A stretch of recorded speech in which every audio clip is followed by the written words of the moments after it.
Hey everyone. It's 11 p.m. almost Eastern time, and you caught me as I was typing and just telling people I'm going live. I just put my kids to sleep because my kids are jinns who just do not sleep like normal humans. And I was gonna rest after just kind of working all day. But then, of course, you sit down in the United States of America at 10:45 p.m. Eastern time, and you expect a little bit of normalcy, but there is no normalcy when the president of the United States is a raging vulgarian, a criminal, a rapist with an alcoholic's personality. That's not my description. That's Susie Wiles, his national. His chief of staff. And this is a man who just today, earlier today, which should have been the biggest news, demands Greenland, which does not belong to him. The meeting that we had with the Danish and Greenland ministers ended in disaster because they're like, Greenland's not for sale, and we're your NATO ally. And Donald Trump's like, I still want it. And then right now, what we found out is he's still open to strikes in Iran, but hopefully there are some people outside of the administration who are saying, you know what, strikes against Iran will be deeply unpopular according to the latest polls. And also, oh yeah, might trigger a war in the Middle East, and we don't really do well with wars in the Middle East. And you would think maybe that would be, oh, I don't know, the leading news, and also the other news, maybe the murder and the continued cover up. Renee Nicole Good, it just happened less than a week ago, in which the Department of Homeland Security is lying and says that Renee Nicole Good, an unarmed mother who had dropped off her kid, was a domestic terrorist who had weaponized her car against the ICE officer. You would think that would be the biggest news, the murder and the continued cover up and the celebration of the ICE agent, who, by the way, if he was so violently run over by the car, according to Donald Trump, or if he has, according to two agents and now the DHS, an internal bleeding, which some people also call a bruise. How did he so calmly walk towards the car, then calmly walk to his car, flee the scene, and the next day lift heavy computers as him and his family moved to another location? But I digress. That DHS and that government, which is creating crisis after crisis, and oh yeah, another one, Jerome Powell, Sunday night. This is the top of my head, folks. It's 10:47 p.m. Openly shared with the world that he was threatened by the president of the United States and its DOJ to essentially lower the interest rates, or else he was threatened with a criminal indictment. You would think even that story would be the biggest story of the news, the breaking news, right? It would we'd be talking about it nonstop. Or oh, I don't know, the fact that yesterday Donald Trump, while visiting a factory, flicked off a fellow American worker from you know, the heartland, right, from Main Street, and said "f you" to him because that man, who is a hero, I'm forgetting his name, it's escaped me, but I talked about it earlier today. UAW worker, just amazing dude who was later interviewed. Uh, he said, "Fate called upon me, and when fate calls upon you, you have to." You have to step up to the moment. And looking at Donald Trump, TJ, exactly. He said, "You're a pedophile protector. No lies detected." And the president of the United States of America flicked him off and said "f you" to him. And meanwhile, corporate media is really angry at the mayor of Minneapolis, Jacob Frey, who said, um, "Get the f out, ICE, of our city." And they said, "Don't you think that was a, don't you regret that use of language?" And he goes, "They shot and killed Renee Nicole Good, but no such pearl clutching for Donald Trump." Now, with all that being said, you would think, okay, that's a lot to juggle. Oh yeah, and also the fact that Donald Trump illegally invaded Venezuela just what recently, like what was that, 2 weeks ago, less than 2 weeks ago, and deposed and kidnapped Maduro and his wife, has put in a puppet regime, which is, by the way, very oppressive against protesters, and that he did it for the oil because he mentioned it multiple times. And even the oil company is like, why the F would we go invest in such an unstable region? And Exxon had said that, and he's like, okay, Exxon, no oil for you. And then we just found out last night that he has stolen a Venezuelan oil. Donald Trump sold it, and $500 million has been deposited, wait for it, in an offshore account. So these are just some of the stories that were swirling in my head. But then I sat down and we have breaking news that in Minneapolis, there is yet Another ICE shooting. A federal agent shot a Venezuelan immigrant in Minneapolis, Homeland Security says. Now, Homeland Security, which, again, for those who've been joining us right now, not really trustworthy. An institution that is literally lying to our faces. We have all seen the multiple videos of the shooting and murder of Renee Nicole Good. She reversed the car and then she moved it away from the officer. She did not violently run over the officer. Trump is lying.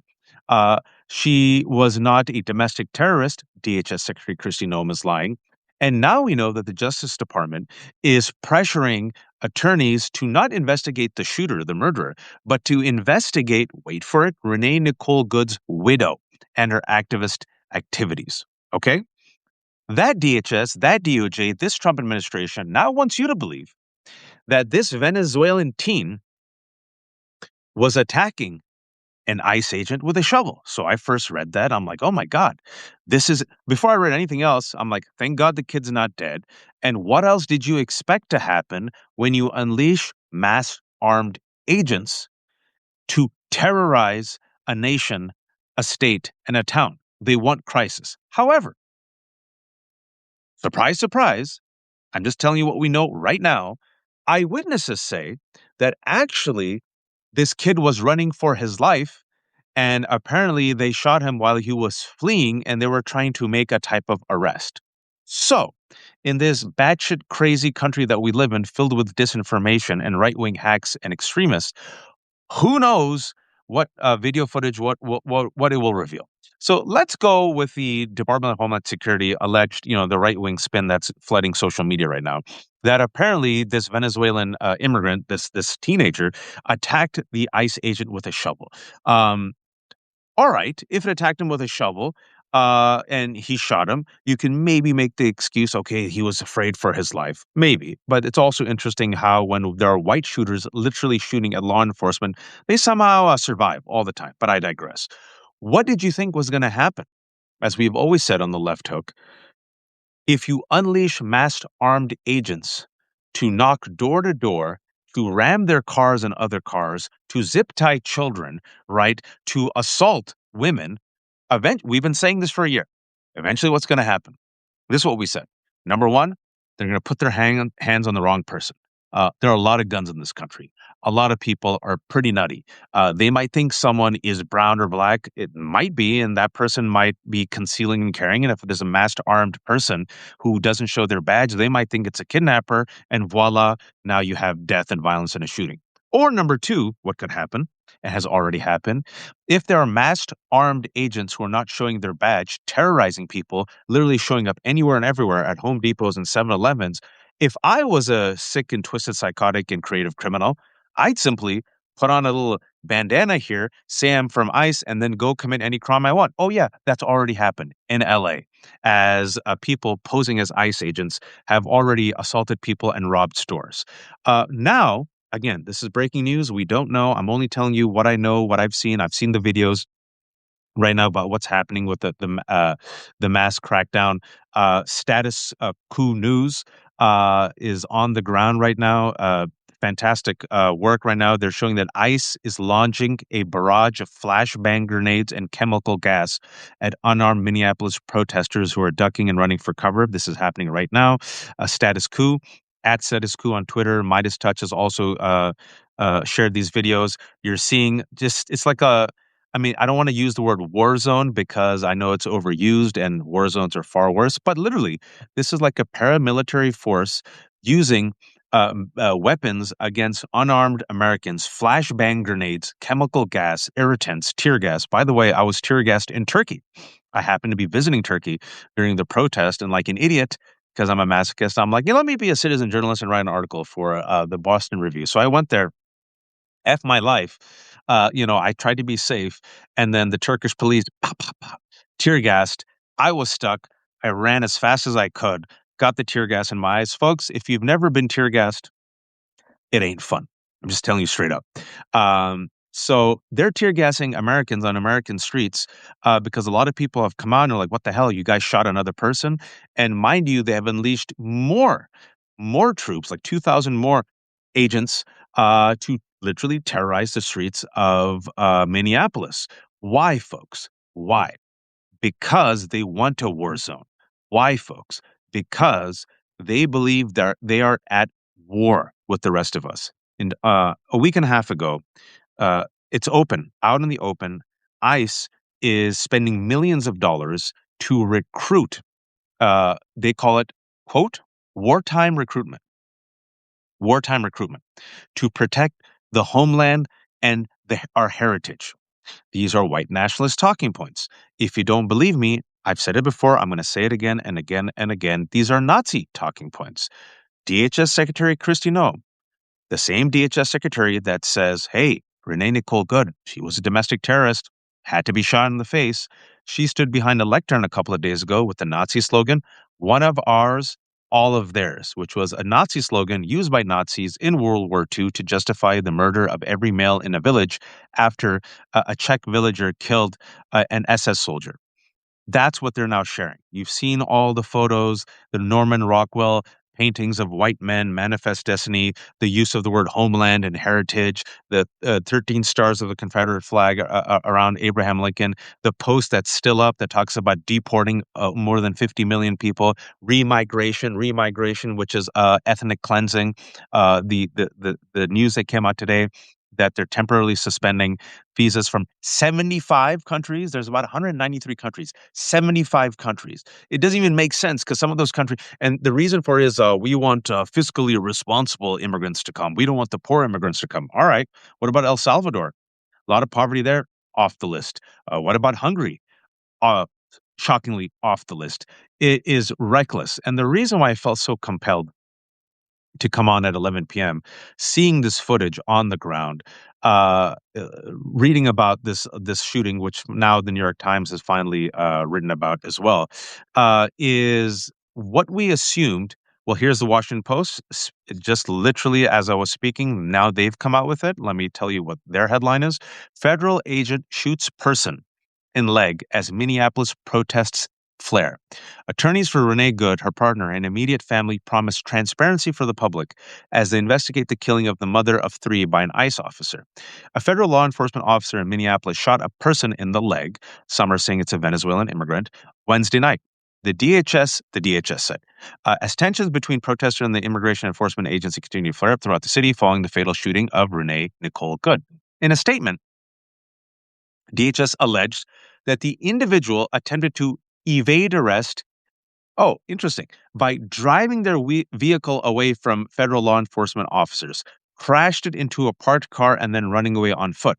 As an officer caught up with the fleeing person, two other individuals began attacking the officer with a snow shovel and a broom handle, according to Homeland Security. The person who was fleeing then, quote, began striking the officer. Okay, with the shovel or broomstick, the agency said, adding that both the officer and the person shot were being treated at a hospital.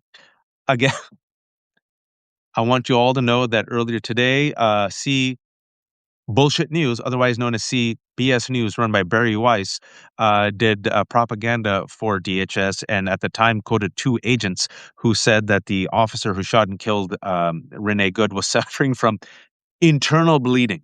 Haven't seen any photos of it. Haven't seen any x-rays. I'll tell you this, folks. If you believe that, I'm the president of Mexico and give me $5,000. And I'll tell you also this. If indeed there was internal bleeding, I guarantee it, there would be photos released. What I saw was a guy who called her an effing B, calmly walked over to her, saw that he shot and killed her, calmly walked to his car, drove away, seen multiple videos, seen breakdowns of the videos. Car never ran over her, never touched him, never ran over him. He was to the side, took out his gun, shot her. This was her car, this was him. Boom, boom, boom. Shoots her three times. That's the only way he can shoot inside the driver window. And if he was violently run over, my God, she should be studied by a science. Well, what a medical marvel. So now this DHS, which I'm sure you all trust the government and Christy Noem and the Department of Homeland Security and the Justice Department and Kash Patel of the FBI. Now they're saying is that the officer and the person shot were being treated at a hospital. All could be true. All I'm saying is I don't believe the DHS. That's all I'm saying. Washington Post could not immediately confirm details of the incident. Protesters continue to gather around Minneapolis, with residents denouncing immigration agents' tactics. Live footage from the streets of Minneapolis late West night showed protesters shouting, filming ICE officers on their cell phones amid what appeared to be a burst of tear gas. We've seen the video. Again, I strongly recommend it's online.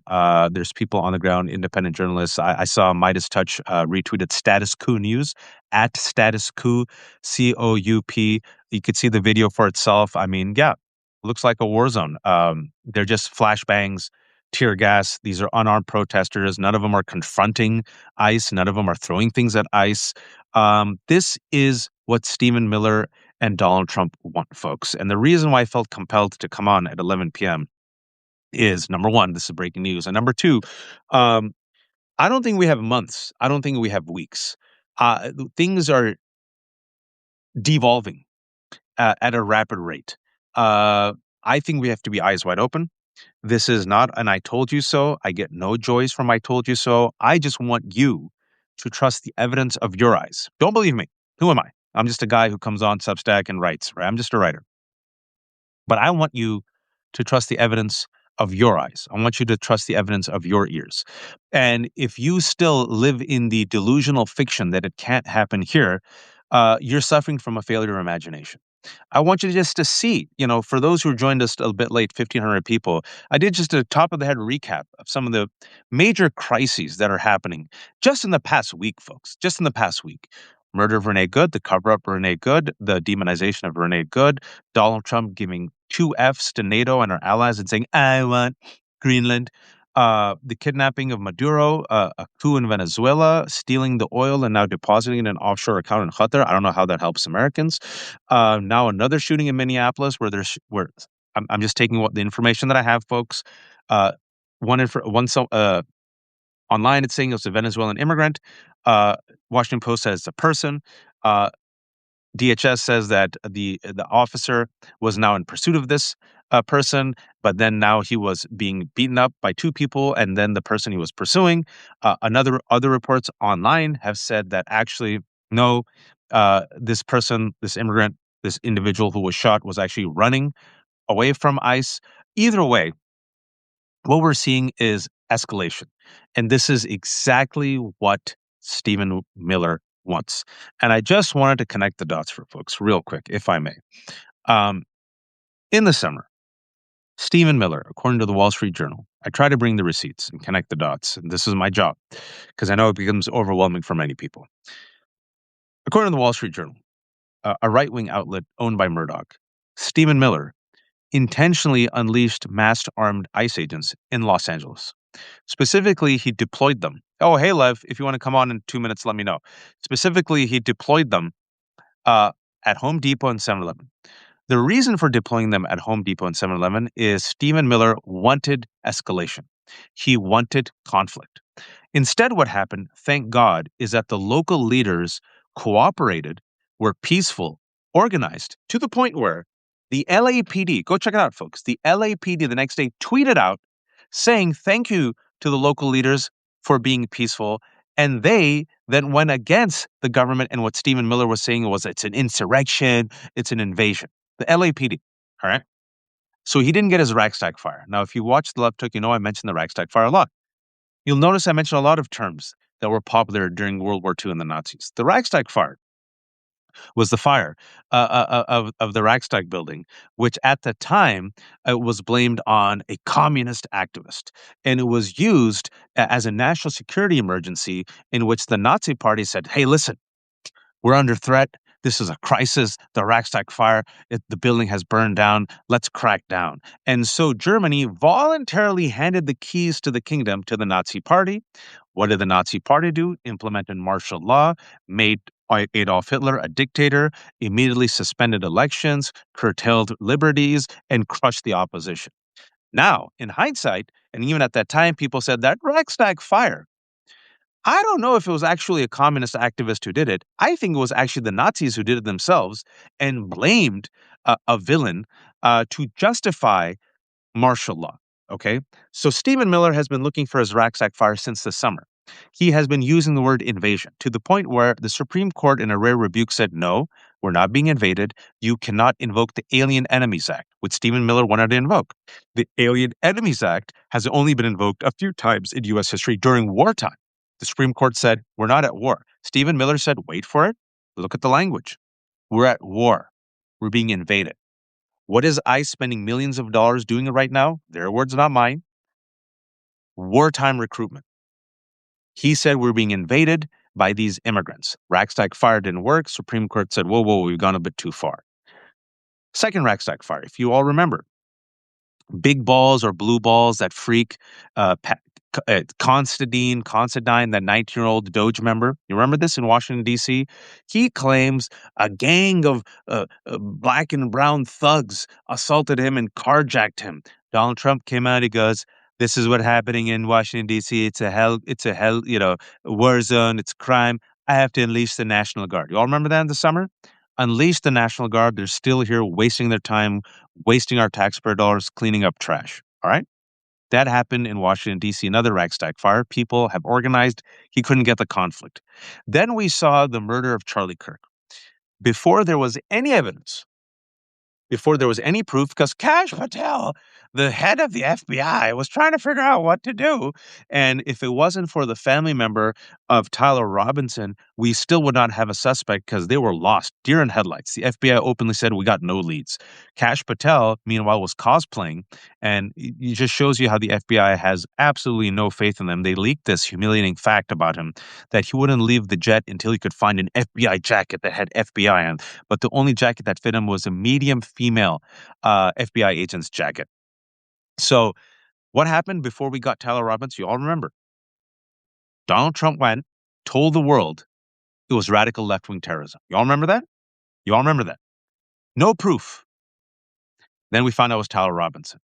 Even after we found out it was Tyler Robinson, they kept saying they, them. And we kept saying, who's they and who is them? You mean Tyler Robinson? Oh, no, because Stephen Miller went on TV and said, the last thing that Charlie Kirk told me and made me promise was I was going to go after radical left-wing terrorism. You all notice that? Rackstack fire, they couldn't get it because it was Tyler Robinson, a white dude allegedly in a relationship with an LGBTQ man from a white Christian conservative family who was not left or right, very right wing when it comes to guns, allegedly got radicalized in part by Charlie Kirk's anti-LGBTQ comments. Apparently, that's what we know. His friend said he was actually a gamer steeped in online gamer culture and Groyper language, apolitical, and they're like, shit, can't call him a radical left-wing terrorist. September, all right, that same month, we find out thanks to Ken Klippenstein. And if you can, folks, watch my interview with Ken earlier today. I published it. Ken has massive scoops. He has whistleblowers from ICE. There's two great scoops he has where an ICE whistleblower says that ICE agents themselves are afraid of the growing backlash. ICE agents, former ICE agents, call this a murder. They're horrified by this. 4,500 ICE agents were unmasked yesterday. There was a leak. And there's a lot of those names out there. And then the big bombshell that he dropped was that ICE is basically becoming the super paramilitary force that we all knew about. But specifically, there are secret programs that the government has created with all these absurd names like Operation Abracadabra that they want ICE to oversee. So it's not just immigration anymore. It's to basically be unleashed as a paramilitary force at the behest of the Trump administration with absolute immunity to go after any and all critics, right? And furthermore, I always try to remind people that it was infused with a $170 billion steroid injection thanks to the GOP billionaires bill, which is permanent tax cuts for the rich. In addition, they pay for it by gutting Medicaid, but they also gave $170 billion to ICE, not only ICE, but to create, wait for it, detention centers and private prisons, okay? While that was happening, National Security Presidential Memo 7 came out in September. That says that the government, the Trump administration, will now have an official list of indicators of radical left-wing terrorism, which is the number one threat. Well, what are some of these indicators, according to National Security Presidential Memo 7? Another great scoop from Ken. Indicators of terrorism or radical left-wing terrorism are, wait for it, anti-American sentiment. I'm not making this up. Anti-American sentiment, whatever that means. Anti-Christian rhetoric, anti-capitalist rhetoric. What does that mean? anyone could be a terrorist. Anybody can be deemed a terrorist by this regime, and then the full arsenal of the United States government, led by Trump's Gestapo ICE, will be knocking on your door. If you think you're safe, I give you Renee Nicole Good. If you think you're safe, look at the videos right now coming out of Minneapolis where ICE is using flash grenades and tear gas against unarmed citizens in the suburbs, not the inner city. Remember that code word in the 80s and 90s for poor black and brown people? Against suburban whites. Okay. Around the same time, September, what happened? Antifa was seen as a terror group. Okay. Fast forward, still looking for the Rackstack fire. Thankfully, people were organized, mobilized, no King's Rally, peaceful, right? Then you had an Afghan. Oh, they were drooling. Oh, they had priapism. They almost died from erections. An Afghan Muslim shot and killed the National Guard members. Oh, you could see Fox and the right wing. I'm sure they were just drooling. They were so happy. Another Rackstack fire. And then you saw Randy Fine, who's in good standing, who has not been censured, openly say mainstream Muslims are the problem. Mainstream Muslims should be eliminated. Randy Fine, Republican, hasn't been censured. Hasn't even been censured by Democrats. You know who they did censure? Rashida Tlaib. You know who they did censure? Um, Al Brown, who is a senior citizen who lifted up his cane and yelled at Donald Trump during his bullshit state of the whatever it was in the first couple of months of his presidency, right? That's who Democrats censured, but not Randy Fine, not Tommy Tuberville, right? Who said Islam is a civilizational threat, right? So they were going after Muslims, like, yes, we can finally go after Muslims. And then they found out that this Afghan national was trained by the CIA. Oh no, he was trained and radicalized by the CIA, working for their completely deranged psychotic unit. There's just horror stories falling about the work they did in Afghanistan, and apparently family members and friends said he was in part radicalized by that and his inability to integrate after he was given citizenship by the Trump administration. And so then that died. But if you notice, the next week what happened? Somalis. It was all about Somalis and Somali frauds and everything about the Somalis, and this is the number one fraud. And while this was happening, Donald Trump openly, because these guys are so lazy now. They're arrogant, they're lazy, they're incompetent, they're so corrupt, they can't even bother to lie to us. As they were talking about Somali fraud, which by the way was investigated by the Biden administration, DOJ, and the leader of that fraud was a white woman, Amy Bach, I believe is her name, and there are people already jailed, but I digress. That fraud, as that fraud was being investigated, and MAGA was so angry about that fraud, Donald Trump pardoned fraudsters, George Santos. Donald Trump pardoned this guy by the name of Gentile, Gentile is his last name.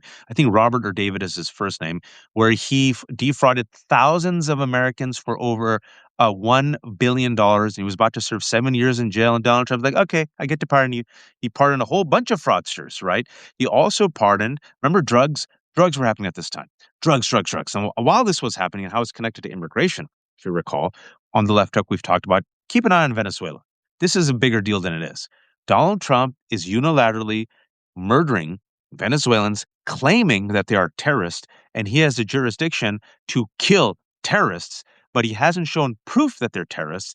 And now DHS and DOJ and everyone else is saying is that they're drug smugglers and that we should celebrate drug smugglers and drug traffickers being shot and killed without any due process by the Trump administration, but they never, ever released any video. And then the one video that we do have shows that, wait a second, there are two unarmed men hanging for their life for 41 minutes on the side of the boat. And allegedly, Pete Hegseth, and he bragged about it, gave the kill order. But then he said, oh shit, I think I've admitted to a war crime. It wasn't me, it was the Admiral. Admiral Bradley did it. Oh no, it wasn't Admiral Bradley. Fog of war, fog of war. Hey, why don't you release the video? What video? What are you talking about? So we still don't have evidence whatsoever about these Venezuelan drug traffickers. Instead, what we know is that whenever there's a survivor, two survivors blown up, one other survivor probably drowned. And when we captured one survivor, what I would have done if I was a Trump administration, we have captured a drug trafficker. I do a huge press conference about it. What do they do? In less than 24 hours, they send him back to this country. Still haven't released any evidence. Over 100 people have been killed, which means the Trump administration has murdered most likely over 100 fishermen. without due process. Now, why did they say this? The DOJ and everyone else said this is Donald Trump going after drug traffickers. And this is, I always mention this. Pam Bondi said this. When the cameras were on and Donald Trump, like, again, what happened yesterday, I think it was today or yesterday, he fell asleep. Y'all remember that? He again fell asleep today. Pam Bondi was next to him, he fell asleep. And she said, we're going to do to these Antifa and terrorists at home what we did to Venezuelans. And to which I asked, murder them? Anyone who watches the left talk, right? That's the question I've been asking. Murder them. Now I know the answer. Murder them. So now, what's been happening in Venezuela is tied to this war on drugs, the war on immigrants that Stephen Miller has been about, which gives him the justification to unleash ICE against American cities, looking for his ragstack fire. And now, as Lev said, I don't know if he's watching, but Lev said that he got a couple of days ago when he was on, he said his sources are saying that they are chomping at the bit. They want protests. They want riots. They just want any excuse to crack skulls. They're doing, I mean, I hope I'm looking at it right now, folks. Um, I mean, listen, if you look at all the, if you look at all the polls, within a week, America's turning on ice. Within a week. Donald Trump, as of today, is negative double digits on immigration. He's negative double digits on economy, in the negative 20s. And now, for the first time, he's negative 25 on foreign policy. I've been following these polls. A couple of weeks ago, he's negative 15 on immigration. He's gone to negative 25. That was his strongest issue. He was negative 15, 14 on foreign policy. That's gone to negative 25. Furthermore, if you look at all the polls, the majority of Americans side with Renee Nicole Good. They don't trust the administration. They're against ICE, and they don't think ICE makes cities safe. Give it one more week. I'm very confident that number will go from 51 to 52% to 60%. Okay. Uh, ICE has already shot one guy in the leg tonight with a bullet. They shot a young student protester point blank in the eye. And now apparently that student has lost the eye. Just tonight, flashbangs and tear gas into a crowd that literally was doing nothing, just had their phones out, and wasn't spitting at them, wasn't shooting at them, just decide, hey, we can do whatever we want. According to JD Vance, we have absolute immunity. Chased a man for whistling, and when they couldn't catch him, assaulted someone standing nearby, pulled a woman who was disabled from her car. You all saw the video.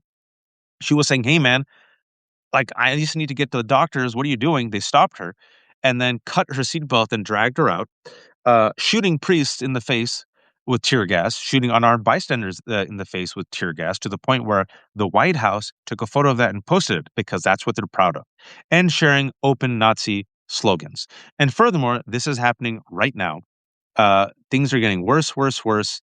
Uh, Status Quo News, I'm just quoting them, giving them some credit. 18 minutes ago, a white Minneapolis resident is being interviewed. Quote, "This is nuts. What the F is going on? This is insane. ICE is just trying to scare people. They tell you it's only immigrants. It's effing anybody." A furious Minneapolis resident told ZD Roberts after ICE shot a man in the leg tonight. Watch out, White. Watch out. ICE again launches barrage of flashbang grenades and chemical gas at unarmed Minneapolis protesters who duck and run for cover. And then we had Tim Walz today. Just give me a second, folks. I saw this right before I got on. Minnesota Governor Tim Walz 2 hours ago, a direct-to-video breaking news. He delivers an address amid chaotic ICE crackdown. Governor Walz says, quote, I'm going to quote him in full. Just stay with me. "What's happening in Minnesota right now defies belief. News reports simply don't do justice to the level of chaos and disruption and trauma the federal government is raining down upon our communities. They're pulling over people indiscriminately, including U.S. citizens, and demanding to see their papers at grocery stores, at bus stops, even at our schools. They're breaking windows, dragging pregnant women down the street, just plain grabbing Minnesotans and shoving them into unmarked vans, kidnapping innocent people with no warning and no due process. Let's be very, very clear. This long ago stopped being a matter of immigration enforcement. This is key. Instead, it's a campaign of organized brutality against the people of Minnesota by our own federal government. This is the type of language I need more Democrats to use, folks. Terrorizing. No longer about immigration enforcement. Retribution. This week, he went online to promise, quote, that the day of retribution and reckoning is coming. That's a direct threat against the people of the state who dared to vote against Trump 3 times and who continue to stand up for freedom with courage and empathy and profound grace. Earlier today, Jasmine Crockett joined a few other House Democrats in saying she's calling to impeach Kristi Noem. We've had Chris Van Hollen and a few others come out and say that they're not going to fund Department of Homeland Security. By the way, Congress has the power of the purse, and the funding for DHS is happening this month. I'm asking all of you, and I know some of you get really pissed off at me when I criticize the Democratic establishment. Why isn't the Democratic leadership openly saying, abolish ICE? They're terrorizing our communities. This is not why it was created. They are not doing any immigration reforms. They're murdering people. They do not have absolute immunity. They're making people less safe.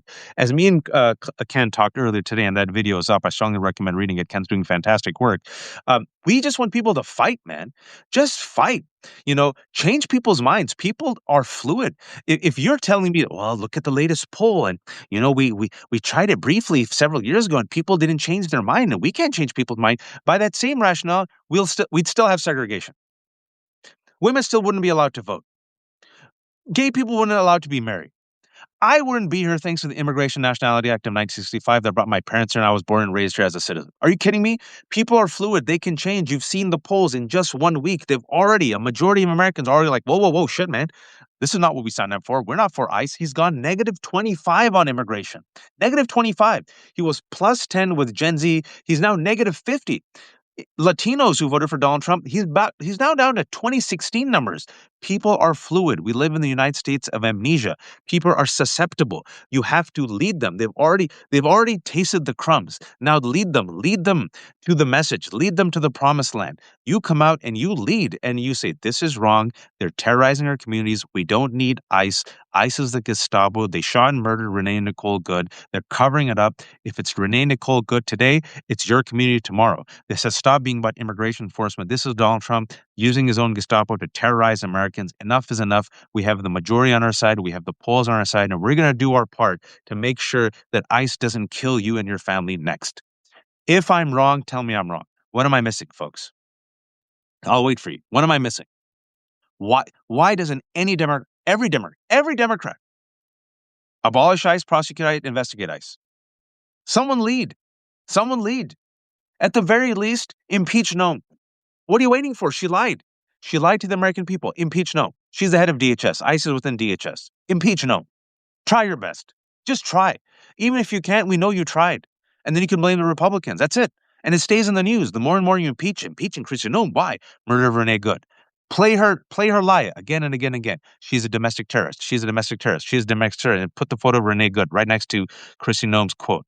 Put Kristi Noem's standing behind the lectern with the Nazi slogan, and then put an actual quote from a historian talking about how that Nazi quote was used.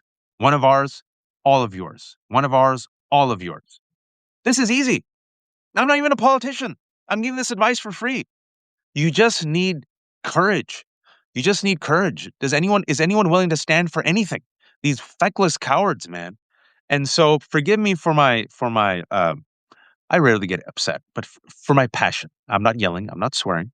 Anyone who accuses me of being an angry brown man, when have you ever seen me angry? I try to be very cool, calm, and collected. I get passionate. But I'm just saying it out like the people are with you, man. You already got 53%. You got 52%. 18% aren't sure. You can get 8% of them. Now you got 60. You got 60 to 65%. I guarantee you that number will grow, grow, grow. You message it, people will come along. They're susceptible now. They've been softened. But you can change people's minds. People are susceptible. You give them a better story. They'll take that story. How does this make our community safer? Do you believe your lying eyes, or do you believe Donald Trump? Do you believe Renee Nicole Good and unarmed mothers deserve to be shot in the face? Do you believe she was a domestic terrorist? Do you agree with ICE terrorizing communities? Is this making you safer? Is this making America great again? I don't know, folks. That's just me. My take on this, folks, and the reason why I came on is I think forget months, days and weeks, days and weeks. Trump is declining. There's remoras around him who are using him, flattering him, and taking advantage of him. Stephen Miller is the most powerful unelected man on earth. He's the person who apparently is the de facto head of DOJ and DHS. He's the person who's pretty much behind the scenes doing a lot of this. There's also yes men who are complicit, people who are going to go down with the ship, people like Kristi Noem, people like Kash Patel, people like Pam Bondi. There's multiple cover-ups. There's covering up of the Epstein files. There's the cover up of Renee Good's murder. There's also the economy, which is about to just nosedive, as you all know. You all feel it. You all see it. You see our allies betraying us, turning away from us. You're going to see tourism to America come down. You're seeing the complete attack on our healthcare infrastructure. Last night, news came out that they're going to gut $2 billion worth of research and grants into mental health. And thankfully, as of now, they have backed off from canceling $2 billion in substance abuse and mental health grants. That was last night. $2 billion in addiction and mental health grants were canceled last night. And because a lot of white Americans, a lot of red states were like, whoa, whoa, whoa, fentanyl. Holy shit, $2 billion? Wait a second. And they're like, okay, this is a bridge too far. So as of an hour ago, we just found out that RFK has backed off of canceling the $2 billion in substance abuse and mental health grants. That was last night. It wasn't in the news because there's 14 other crises. Yeah, thank God. But by the way, they changed the vaccine schedule and vaccine hesitancy has gone up and measles is now skyrocketing. So has whooping cough. And now we're afraid of the bird flu and polio. So Americans are going to get sicker. We're already dying younger. There's going to be less tourism to America. Our allies are aggressively turning away from us. Trump could potentially blow up NATO by making a move on Greenland. He could potentially blow up the Middle East by attacking Iran or being seen as attacking Iran or fomenting a regime change. We already have the Western Hemisphere turning against us because he's threatened Canada to be the 51st state, has already threatened Colombia, threatened Cuba, threatened Mexico, already engaged in a regime change. This man clearly is unwell. And now they're openly sharing Nazi, not neo-Nazi, Nazi slogans, and they're looking for a ragtag fire. And I always try to keep the receipts. My ears buzz. They've used the word insurrection several times. And when Pam Bondi and Donald Trump were asked about the Insurrection Act, they didn't say no. Will you use the Insurrection Act? Both of them didn't say no. And that should keep you up at night. And so this is an all hands on deck moment. I believe, and I hope my prediction is wrong, he's not leaving peacefully. He's not leaving legally. My prediction is they're going to unleash more untrained, undisciplined white supremacist recruits. They're going to deputize them. They're going to give them a gun and a mask. They're going to unleash them in blue cities. I believe this is all a precursor to the Insurrection Act and martial law. I hope I am wrong. I want to be wrong. I hope he dies before that. But I think this is what's going to happen. Take him literally and seriously. They're playing for all the marbles. Another little factoid that I always like to remind y'all. A couple of weeks ago, Reuters reported that the Trump administration has threatened to sanction the ICC unless the ICC promises not to prosecute members of the Trump administration. Who does that, folks? Who does that? Just saying. Ellie's here. Is he even building the ballroom? I assume that where he's hiding. He is building the ballroom, Ellie. And folks, just to show you how he's disintegrating, a couple of days ago when he was in that meeting, and it was on camera with the oil tycoons, randomly, he gets up, go check out the video, gets up, goes to the window, looks at his ballroom bunker, mutters something, gets a note from Marco Rubio. The note says, talk to the head of Chevron. He reads the note out loud, then ambles back. I don't know if you saw, I think it was yesterday when he was at the factory, like 30 seconds of him making like those strange orgasm noises. Ugh, ugh, ah, ugh. And the people in the crowd were like, what the what? He fell asleep again today, surrounded by people. I don't know if you literally fell asleep again today. Has fallen asleep multiple times now. We've been talking about in this left hook. I've been noticing it ever since. I'm like, this mother effer's falling asleep again and again and again. Bruises now on both hands. On both hands. They don't deny the bruises now. I mean, we're in some awful territory, folks. We're in some awful territory. Ellie, since you're here, I'll bring you on. Just want your thoughts before we head out here. And also just to shamelessly promote Ellie, and maybe we can get her more subscribers, paid subscribers, so she can find a new place and move away from her horrible landlord. I still believe, and let me use this metaphorically, a silver bullet. is the Epstein files. Lev agrees with me. I believe this is Achilles' cankle. I'm not saying the other stuff doesn't matter, folks, but the polls show that was 75% of Americans agree on releasing the Epstein files. That number has now gone to about 80 to 84%.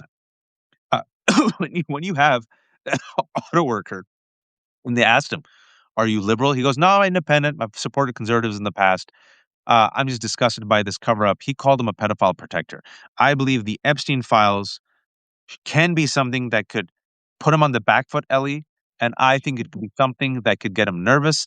I Yeah. think it could be something that could cause dissension. And I think it could be something that causes him to at least temporarily, it could throw sand in the gears of the fascist machine, which is why I think a lot of this is part and parcel of the goal as articulated in Project 2025 and Ellie, a distraction. Your take. This is Ellie Leonard of the Panic Writer, who has read every single published Epstein email and Yeah. file, does dogged reporting, and go check out her Substack where she has categorized it and done analysis of it. It's fantastic work, God's work, I would say. She's independent.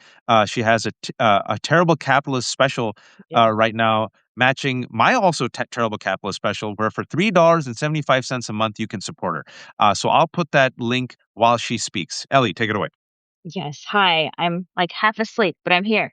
I saw you pop on. I was watching the stuff out of Minneapolis, and we were talking today about how the Epstein files, when we're getting distractions now, and even if they're valid distractions, like Renee Brown Good. I'm sorry if I'm saying her name wrong. Um, Even if the distractions are very valid, they're big things, they're big news stories. We bounce back quicker to the Epstein files every single time because we know that that is the key to all of this. And so that's got to be frightening for Trump right now. I mean, if he's even cognitively there and aware and able to process emotion anymore, which I kind of doubt, um, that has got to be really frightening because we're not distractible anymore. The entire nation of 340 million people are no longer distracted. I see it trending nonstop. Every single day I see it trending. I see it trending on Twitter. I see it trending on Blue Sky. People are like, cool, cool, cool. Epstein files? Cool, cool, cool. Where are the Epstein files? Interesting. Where about the Epstein files? Wasn't there a What about them? deadline? Wasn't there a deadline, Ellie? Can you tell me about the deadline? Yeah, we're like 2 weeks past it, and, when we think about that we have 1% of the files, I believe, at this point, you think about how many files that is to go and how much we've gotten from the 1%, we're still digging through the 1%. So you think about when somebody says that we have 1,000,000 Epstein files to go, like, a file is not a single page. Like, it is not a single, if you think of a PDF, that's not a million-page PDF. A file could be 100 pages. It could be 1,000 pages, it could be 10 pages. Like, we have a lot of information, and right now we're digging through it. We're figuring out how to dig through the redactions, and it's a little overwhelming, I'm not gonna lie. But when you think about how much we've gotten from just like a minute portion of it, plus we have the Epstein estate, plus we potentially have a lot of interviews from Michael Wolff, you have interviews from Steve Bannon, like, it's Liv Parnas. We just hang out all the time now. The crew is up to And I get. see Nick's here as well. Hey Nick, I'll Hi, bring Nick. Nick on after. Yeah, pop So I'll up. just rotate. I'll get Lev. I'll switch in Nick for Ellie. Then I'll switch in Zev for Lev. But we'll keep going. Yeah, we're talking about Lev. I don't know if you heard the latest news. I felt just really compelled to jump on because I've seen it's the latest shooting. Both the New York Times and Washington Post have confirmed it. The New York Times says it was an immigrant. Online, they say it's a Venezuelan immigrant. Washington Post said it's a person. Conflicting reports. Some people on the ground say that this guy, this Venezuelan immigrant, this young guy, was running for his life. And then DHS now says, well, it was a arrest and he was running away from ICE. And then two people came out and started beating up this ICE agent with the broom and shovel. And then this guy who was running away decides to come back and say, aha, I will beat you instead of running away. And now they're both in the hospital. And I just had to remind people I did a connect the dots DeLorean, and all I said was, "Listen, I'm gonna wait for the video and the evidence, Yeah, but which I we ain't gonna have. believe We'll have it. DHS. Right. I ain't That gonna is the believe DHS." But magnificent. We live in a time of cell phones, and that makes this so magnificent because nobody can just say this is what happened because we will have 12 different versions of the same video, and we're going to see what happened. And it's about the majority. It's about winning Yeah. over the majority, though. But as this is happening, Lev, something you and I have warned about and talked about, and your sources have said, and I'm mentioning what your sources have said since the summer. We have said they are gearing up for the Insurrection Act and martial law. If you've been looking at the videos that are happening right now, folks, for no reason whatsoever, these thugs, this Gestapo, are using flashbangs and tear gas against unarmed suburban white folks who are doing nothing. I have been tear gassed. It is not fun. I got tear gassed in Turkey. Lev, you've joined. What have you heard? What are you hearing? What do you think? Yeah, no. First of all, you're 100% right. I mean, me and Ali's had a crazy day today. We've been, we're talking about the Epstein files all day, and I'm getting ready to go to New York tomorrow. I'm going to be on Abby Phillips, Oh, nice. and I'm going to be, going. Are you gonna be at that round table with that mother effer Scott Jennings? Oh, I'm going to Scott Jennings Give tomorrow. him my love, Tomorrow, personal love. tomorrow we're gonna have some fun with Scott Jennings, Yeah. absolutely. So, but I was just got off the phone actually with some people. I mean, it's crazy. What you're saying is literally being discussed right now in the White House. I mean, the word like insurrections being floated around right now as we speak. They're talking about literally going after Waltz as the head insurrectionist. Todd Blanche has already come out with a post saying this is not a threat, this is a promise. What you're doing is we're using the word insurrection. If you want to quickly look at it to see if I don't know if you saw that post, but literally right now, Who said that? Who said that? Todd Blanche. Todd Okay, Blanche gotcha. post on X. Literally, this is happening right now, and again, crazy stuff from what I'm hearing. I mean, they're watching this like a video game on TV play out, and they're sending in more reinforcements to make this like we've been talking about, folks. There's really right now really scary situation playing out. And I know that right now I'm watching it live as it's playing out. People in the streets, and they're watching this, and they are floating already the insurrection word. They're already calling Waltz's tactics and rhetoric as insurrection, and they're calling what's happening inside of Minnesota as an insurrection. So it's not. This is not what. Literally what I was talking about before. That's literally what I was talking about right before you came, and it wasn't just me talking about it. I tried my best to bring the receipts and talk about how this is the word that's been used by Stephen Miller and Pam Bondi. Folks, it's we don't have weeks, we don't have months. It's days. They look at the numbers. They know they're losing. Um, and Stephen Miller has been dreaming about this since ninth grade, and he has impulse control. He's like Giggity from Family Guy, but at least that guy was just horny. This guy is like a horny white nationalist. He's like giggity giggity, no, oh, I can finally do it. He wants it now. And just today, Lev and Ellie, just to show you how they're going warp ludicrous speed, to quote Spaceballs. Ludicrous speed, because they realize I want it now. Now's the power. This is it. This is my moment. Blitzkrieg. Today, 75 nations of I think the 193 nations on Earth, we're going to stop processing visas right before the World Cup. That's all Stephen Miller, Ellie and Lev. Yeah. Yeah, that's the Yeah. feeling. Yeah. My son will be very unhappy if the World Cup doesn't happen, but we'll go. I was gonna say, that's I got so much going in my head. That's like the smallest on my talent pool right now. I swear to you, with the No, but future. I'm saying it's part and parcel. Yeah, It's But part and it's all parcel of the white nationalist no, agenda. but you're it 100% is. right. All of this is part of one big thing. At the end of the day, you could take it out. At the end, at the end of the line, it's called Project 2025. It's called Stephen Miller. It's called Russell Vaught. It's called the Federalist Society. This is we've been screaming, yelling at the top of our lungs. I mean, Waj, I see already can't even sleep, coming on at 11, 12 o'clock at night. We're following along with him because listen, at the end of the day, who could sleep? I mean, you're watching TV and you're sitting here knowing that, you got people in the White House that are not trying to unify a country. They're not using words of unification, peace. Instead, you got the second man in command, Attorney General Todd Blanche, literally already coming out using the insurrection word. You got Stephen Miller inside the White House right now. They're watching this like a reality show, talk about insurrection and when and if it's going to be employed. So yeah, it's a very very scary time. That's why we say the Yep. one we don't have is time, and that's why we have to act every day. We have to take it as that day, because in this war, because Donald Trump, Stephen Miller, that whole crew, they're looking for an excuse, folks, and that's why like I said, it's a dangerous time we're living in right now. Let me read this quote by Todd Blanche. Todd Blanche is the Deputy Attorney General, Donald Trump's personal attorney, who went and talked to Ghislaine Maxwell, Yes, and then he did.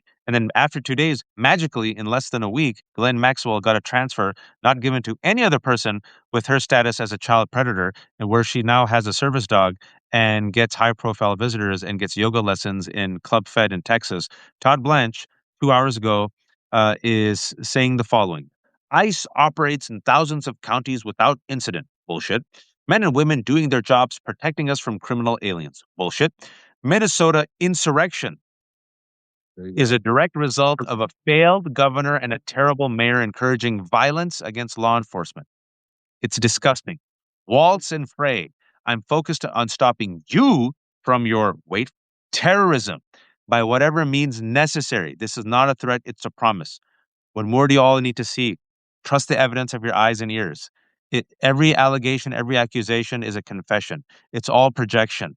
They want any excuse to unleash the Insurrection Act, and then it's going to be martial law. And we already have heard about Donald Trump Yeah. trying to see if he can control voting. He wants to end mail-in voting, right? He still promotes the lie. They look at the polls. They see that they're losing the special election after special election. They realize there's going to be accountability. They're playing for all the marbles. They're not going to leave peacefully. That's why I'm awake, because I see what's Right. happening right now, Lev and Ellie, and I'm afraid this is going to escalate. And by the time I wake up tomorrow, we're going to have, Mhm. you know, Yeah. chaos. That's Yeah. that's I what I'm worried about right now. Also, I was just gonna say, I've said for a long time now, when Trump hopped on the news and said, "Oh, they think I don't want, I'm not gonna run in, or I'm not going, there's not gonna be an election, or I'm not gonna, I'll run for a third term." That probably won't happen. That's semantics. He doesn't plan for there to be an election to run or not run for. Like that's his ultimate goal. And I don't think he's waiting for the 2028. He's planning Oh, for the no. 2026, right? Like this is his goal. He knows he's screwed if we go through with the 2026 election. He's screwed. And so I don't think he's planning on having it. I'm positive that that is his goal. Yeah, he's not. This is and anyone who says 2 years. Someone said 2 years. I think it was Ken. I was talking to Ken. He said 2 years. I'm like, bro, we don't have 2 years. And as Yep. of tonight, I hope I'm wrong. I want nothing more to be wrong, folks. If I'm wrong, wonderful. I'll come on. I will eat halal crow. I don't have crow, so I'll eat like liver and kidney, which I find is tasty, but I'll eat it for you. And I'll say, look, I'm wrong. And then you guys say, Wad, you were wrong. I'm like, I was wrong. You're like, ha ha, Fine. you're wrong. I'm like, yep, ha ha, I'm wrong. Whipped cream on my face. Yep. Um, egg on my face too. Throw a pie in my face also. Have fun, because I don't mind being humiliated and being wrong on this, because that means our communities are safe and secure and not under threat by the Gestapo. But I don't think we have months, Lev. I don't think we have months anymore. no, we definitely. That's why I say, we don't have time to get the No Kings rallies. We have no time to get ready for elections. We need to act now, every day. And like, I'll give you a great example. Today, you have Democrats. I think Crockett came in and they put out impeachment against what's her name? No. See, no. Now, right now, I'm gonna just say to you, folks, each and every one of us, everybody right now, the whole country, we want this to stop. We need to get on our phones, and we got to get three Republicans to agree with that and start filing these impeachments. That stops it right away. I mean, that stops it right away, folks. I mean, with Christine Ohm is a psychopath. She is literally lost it. I think too many of these shots that she's been taking has gone to her brain, and this is. I mean, she has no emotion. I mean, this is a woman. Yeah. And, we talk about Lev, don't blame the Botox. What did Botox ever do to you? you know, I, to each his own, Wise. To each his own. But I'm just saying, like, listen, Maybe it's just her. Like the Botox doesn't make everyone evil. By the way, I've never had Yeah, no, Botox, I was so gonna, I'm just do you having know? fun. Uh, you can see. Look, my I wife is saying I need look some at that. right. Look at Good Yeah, facial I that's right. expression. I have How aged long horrifically. was But what? let me ask you this, Ellie and For sure. Lev, because I said this early tonight. I feel very strongly about this. Mhm. And I said this even right before you all came on. Why is it, and good for Jasmine Crockett. I publicly thanked her on Blue Sky. What does that mean? Nothing, but I try to, I think people should be rewarded for doing good stuff. Mhm. Why, oh, why is it taking these Democrats this effing long to say the basic of, hey, let's impeach Kristi Noem. Hey, let's not fund DHS this month. Hey, let's abolish ICE. What more do they need to see? Ellie, I'll start with you first. Yeah, it's confusing to me. For a long time, I thought maybe they're just doing something behind the scenes. We don't know about it. They're building, they have a plan. But it's been a long time now. It's been a year, and we haven't really heard anything. And the people who were the loudest voices all of a sudden are not loud anymore. And I'm just wondering where people are going. It seems like people are getting quieter. I don't know if it's because they're planning on running for things and they're trying to save themselves, but like I would assume that saving yourself right now is saving the country. That's just my thought, and maybe that's because I've never run for office, but like this isn't a real time to be like diplomatic and I don't know. I don't know. It just feels like, you know what I mean? Like it just feels like everybody is just thinking ahead for their next election and how can I save myself and how can I look the greatest and how can I be toward the center? And we don't need that anymore. There is no center. Centers don't exist anymore. Can I tell you all, there's a press conference with Mayor Frey in Minneapolis. Lev, before I let you come in, let me Yeah. just read you some of the stuff that he said. What I can tell you for certain is that this is not sustainable. This is an impossible situation that our city is presently being put in. We're in a position right now where we have residents that are asking the very limited number of police officers that we have to fight ICE agents on the street. By the way, folks, ICE has overwhelmed local police. Well done. This is the wolf that you let into the henhouse, but I digress. We cannot be at a place right now in America where we have two governmental entities that are literally fighting one another. We have ICE agents throughout our city and throughout our state who, along with Border Patrol, are creating chaos. This is not the path we should be on in America. Imagine if the city or town you're in was suddenly invaded by thousands of federal agents that do not share the values you hold dear. Imagine if your daily routines were disrupted. The local cafe where you eat was shut down because they're scared that their own family might get torn apart. Imagine if schools shut down. Schools have shut down in Minneapolis. And suddenly parents got to figure out what to do for daycare. He continues, this is not creating safety. It's certainly not creating safety when a huge percentage of the shootings that have taken place so far this year in Minneapolis have been by ICE. For anyone that is taking the bait tonight, stop. That is not helpful. Go home. We cannot counter Trump's chaos with our own brand of chaos. And I have seen thousands of people throughout our city peacefully protesting. For those that are taking the bait, you're not helping, and you're not helping the undocumented immigrants in our city. You're not helping the people that call this place home. We cannot be at a place right now where America, we have two government entities fighting one another. And then this is where he responds to, I think, Blanche. First, I'll say, show me a single place where I have encouraged anything other than peace. I have said from the get-go to people in Minneapolis, do not take the bait. We are better than that. Lev, your response to Frey so far. No, listen, look, Frey is in a really hard position, so it's tough, to judge a person there. I'm going to say, push back and say, listen, it's hard to keep emotions. I mean, it's easy to come up there and say, don't take the bait, but Donald Trump understands, and so does Stephen Miller, that human beings are humans. I mean, there's so much you could push a person, there's so much you could go on, especially when it touches your family or your friends or your neighborhood. And sometimes you just like, it's enough is enough, and just like, and people, unfortunately react in different ways. And that's why Trump understands that. That's why they keep doubling down, sending more guards in, getting the rhetoric. And that's why I say, folks, I mean, we have a solution. We have an answer. I mean, we have Republicans in the House. The House is open right now. Right now, we want to be useful. We got to take our anger and energy and put it in the right place. Let's go flood Washington D.C. instead of getting these, and each and every congressman and something worthwhile, and let them put impeachment on Kristi Noem. The House can stop this, folks. The House could stop funding to ICE. The House could. Am I wrong, Wash? Am I imagining? Am I like? I mean, we have a At least solution. try, Like, try. I mean, Try. that's what I say to you. Do a press conference. But, Try. but to answer your first question, and that's why I think it leads into why we're in this position to begin with, is that because not everybody is meant to be in a certain position. And Hakeem Jeffries has showed that he is not the person for the job. The reason why you have this order is because you need leadership. You need somebody right now to come out there and say, this is what we're going to do. Because right now, like you said, you have a lot of people that are, each one of them are thinking about their own races, their own states, their own situation, and it's all the worst. And there's nobody, like you said, there's no press conferences, there's no unity, there's no getting together. And this is what we're gonna every day file impeachments, every day put it to the floor, every day let them vote and say no against it. You know what I'm saying? Schumer, what can you say? He's already lost it. I mean, he needs to go home, retire, spend some time with his grandkids. We need some fresh blood. We need some people to come in there and to take the bull by the horn and fight them at their own game. You know what I'm saying to you? And I'm not saying we have to do something illegal, because that a lot of the stuff they do illegal, but we have to be loud. We have to be aggressive when we have to be. We can't be on the defense. We can't sit just like think about what's happening right now. The mayor is actually, if you read that post, he's worried.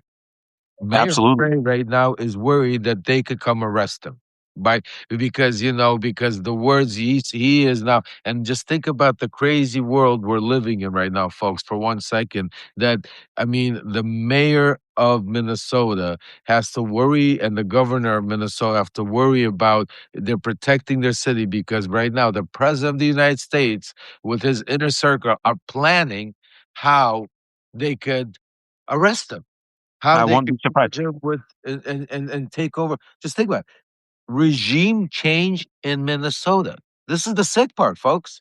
They're thinking about how they could do regime change in their own country. You know, I mean, forget And, about and Venezuela. I mean, I'm and sorry, this but is what happens in authoritarian regimes. And Ellie, I know you got to go. I'll bring Yeah. Nick in, and we'll end in Yeah. 10 Yeah. minutes. But I want to bring read that, you the final. bring Zeb up if you want, also, if he's Oh, yeah, here. okay. Let me read these two things that he said, because the Fry conference, I don't know if it's ended, but this was just recently, about 8 minutes ago. He said, "I've seen conduct. Excuse me. This we need our officers responding to the basic day-to-day 9/11 calls. We don't have the capacity to deal with that and all of this conduct that we're seeing from ICE on a daily basis. Today and yesterday, I was out on a major couple commercial corridors in our city. People are scared. I've seen conduct from ICE that is disgusting and intolerable. If it were your city, it would be unacceptable there too. ICE can leave and this massive deployment can come to an end. We have filed litigation to hopefully make it so. In the same time, I'm deeply concerned we don't have that kind of time." Ellie, final words to you for the Uh, evening. they don't have time. I mean, they were just doing this on the streets of Minneapolis. They were just fighting for their city. They were just fighting against the police. They were just fighting for their own citizens, and it must feel like they were just there. And they are right now. I'm watching this like live stream as I'm talking to you guys of the streets of Minneapolis, and they are Yeah. standing out there in whatever temperature it is, and they are being gassed back by law enforcement, and they are citizens in their own town protecting. I mean, this is like a neighborhood. This is not on the city streets. It's like a neighborhood with houses, and Yeah, suburbs. yeah, yeah, it's just little neighborhoods, and they're protecting their own citizens, and nobody is being violent.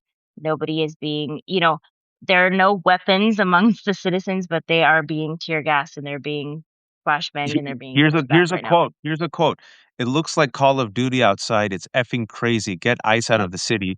Minneapolis city resident after ICE shot a man in the leg and unleashed onslaught of grenades and chemical gas on unarmed protesters. Mhm. And I'm quoting Status Coup News. Yeah. Yep. Yep. That's what I'm watching actually. They're on the ground. They're doing great Yep. work. Status Yeah. COUP.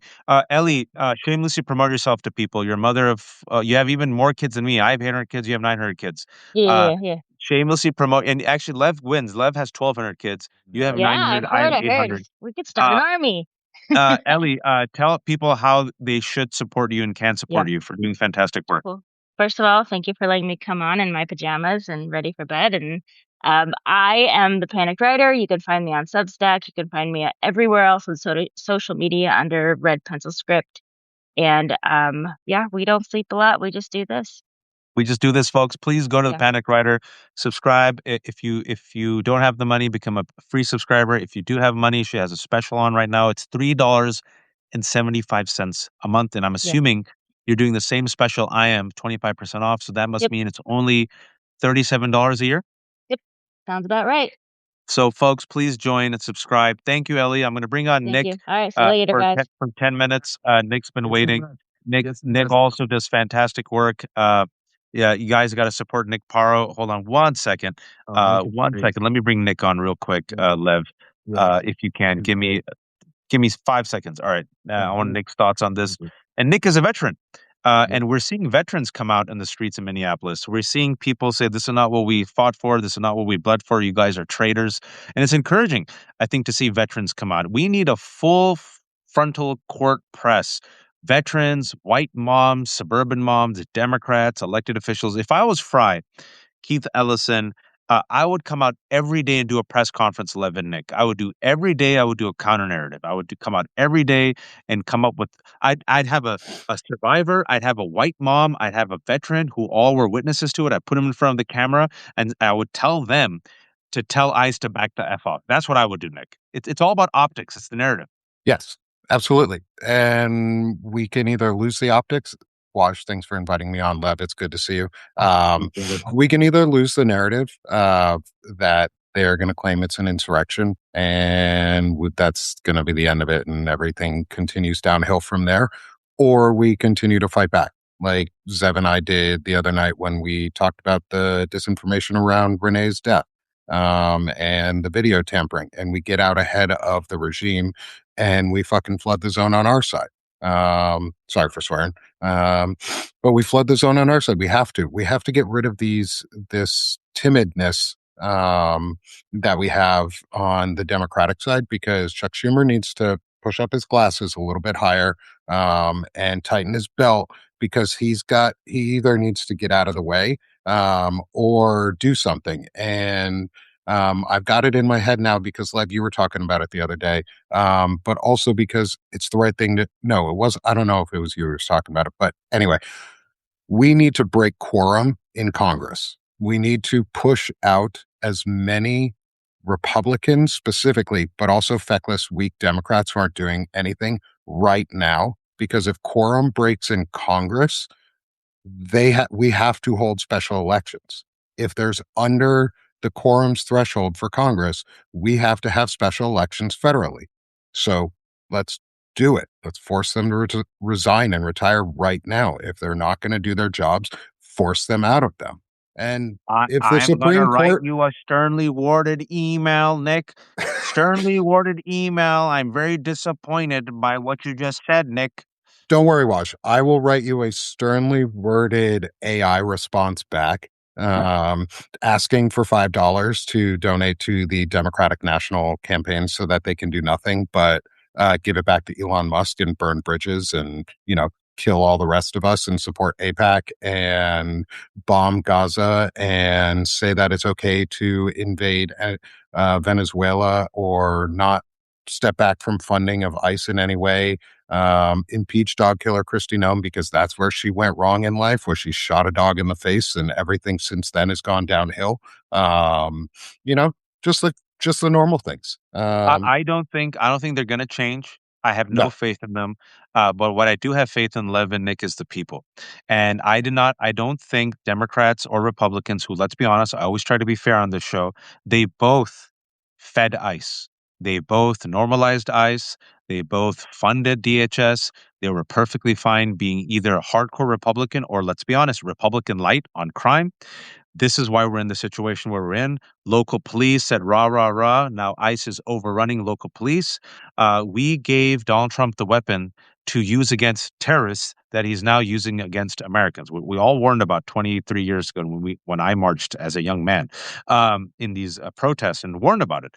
And now we're in this situation where they're responding to the people. I don't think they expected the people to come out in the streets. I don't think they expected to see the polls. I don't think they expected white people to be this pissed off. I don't have any faith in them doing the right thing. I think Jasmine Crockett came out today. She saw where the window's blowing. Chris Van Hollen, he's good. He's been consistent, right? But all these other guys, I think they need to have the fear of God in them. That if they don't do the right thing, it's primary season, folks. Right now is primary season. This is it. We got 6 months. I always tell people we don't even have 6 months, but We have a this week is and a it. half, 2 weeks. This is We got a it. couple Like, fucking weeks. Like, I think, like, make the case for me, Nick. What am I missing? Why do we need to fund ICE? Make the we case don't. for me. We don't. I can't make that case for you because I'm not a racist piece of shit or a white nationalist Nazi who wants to fucking kill people that look like you or who don't look enough like me. But then again, they would have to kill me because I'm Jewish too. So I guess I'll go in the camps with you. Lev, you're with Jewish them. too, right? Um, Oh yeah, all of us are enemies. yeah, we're all enemies here. My thing is, heck yeah, we're the minority of America that's kicking ass right now. And what I say to everyone in, say, Minnesota or anywhere around the country right now is, if you have the money tomorrow, go out and buy a body cam, a dash cam, and a digital backup system that automates backups from either one of those two devices Oh, or your that's phone, smart.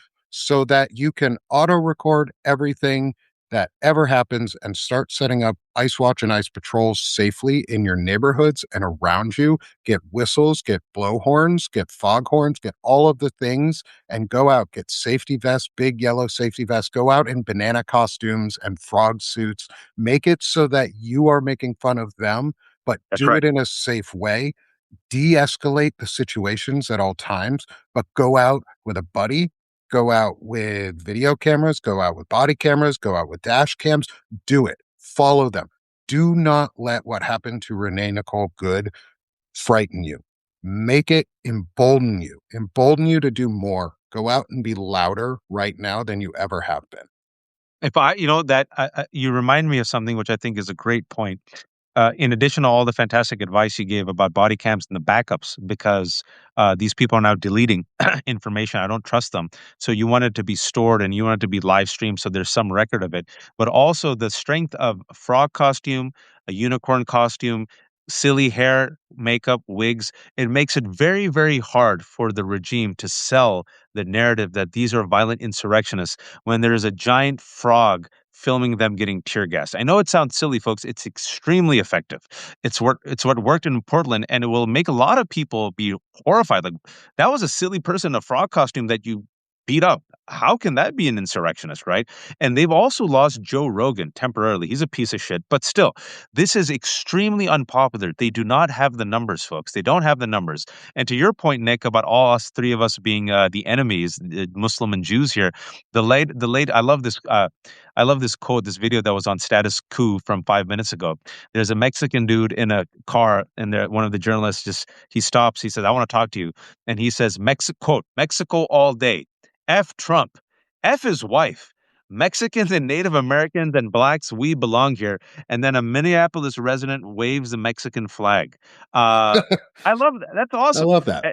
Can you imagine a frog with a Mexican flag? This is what we need. We need joyful resistance, and it's very tough, Lev, like you said, is because when people see their communities being terrorized, when they see moms getting murdered, naturally we're human beings, we respond. But this is what happens in Nazi regimes, right? They want you to respond so that they can say, wait for it, one of ours, all of yours. Lev, it's late. Nick, it's late. Lev, I'll let you get the final word for yourself and shamelessly promote yourself, sir. Well, folks, it's late, but it's only getting started in Minnesota. We're watching. I want to say a prayer for everybody out there to stay safe. Those of you that are in Minnesota, stay safe, like Nick said, but stay loud. Don't let them scare you.